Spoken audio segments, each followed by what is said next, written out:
Ayun guys, so yun yung mga na-shopping galore natin sa pag-travel natin dito sa Damam. Kasi kaya kami pumunta dito guys kasi nga nag-exit ako sa Bahrain kasi every 3 months kailangan ko mag-exit sa Bahrain kasi nga yung visa ko na ginagamit is business visa, so yun, dapat ako mag-exit every 90 days. Ganun ako. Pero yun namang visa ko is valid for 1 year guys. For 1 year siya. Yun. So, sa next 90 days, babalik ulit kami dito kasi kailangan ko na namang mag-exit sa Bahrain. Ayun. So, madali lang naman kasi basta, yun na yun. Yun lang. And, yun.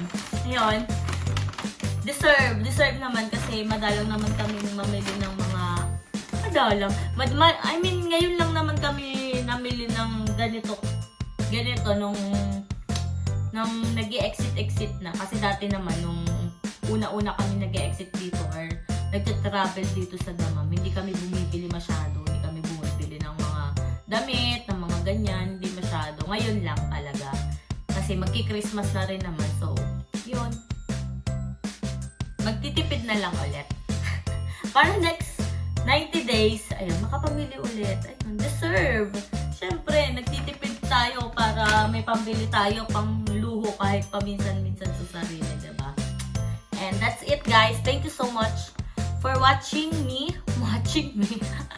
Ayan, salamat sa panunood, guys. Ayan, so yan lang naman yung ating mga shopping. Yun nga. Kahit na tayo namili ng ganyan, yung nasa budget pa din, hindi tayo bumibili ng sobrang mahal na, alam mo yun, yung kailangan na nating ipangutang para lang makabili ng ganyan. Ito naman is, alam namin na kahit papano hindi naman namin kailangan mangutang or something ganyan. Kumbaga, pinambili namin dito is pinag-ipunan namin yun, guys. Tsaka, yun nga pala, guys, nag-aalkansya din kami yun. So, just in case na mga ilangan kami ng pera, at least may madudukot kami. Hindi ko muna mimili tayo ng ganito ubos biyaya tayo. So, nag-iisip pa din kami yung makakatipid. Ayan, doon pa rin tayo lagi. Lahat halos ng pinamili namin guys is hindi siya regular price. Ayan, more on sale price talaga lahat yan. Sale price. Hindi kami bumili ng mga regular price kasi hindi namin kayang bilhin. For example, ito na lang sa bag, Milano, o 700 yung regular price niya. Isang peraso, yung 700 namin, 3 na yung nabili namin, di ba? Bongga na. So, sulit na. So, okay lang na bumili. Kaya next time, guys, okay lang magtipid, pero pagka may time na, alam mo yun, kailangan mo din pagbigyan yung sarili mo. Kasi, syempre, deserve mo din naman yun. Tsaka, yun nga yung laging sinasabi na, yung pera andyan lang. Ayun, yung happiness kasi hindi mo mabibili. So, dati kasi sobrang tipid ko, sobrang kuripot ko.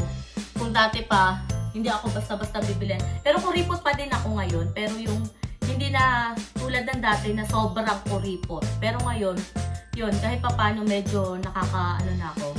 Pinagbibigyan ko din naman yung sarili namin. Ayan. So, lagi nyo lang basta pag-isipan din lagi yung bibilhin nyo. Kung okay ba sa budget. Wag yung over the budget na bibili. Dahil gusto mo, bibilhin mo. Basta yung pasok sa budget. And dyan lang guys, laging isipin, dapat nasa budget. Bye-bye!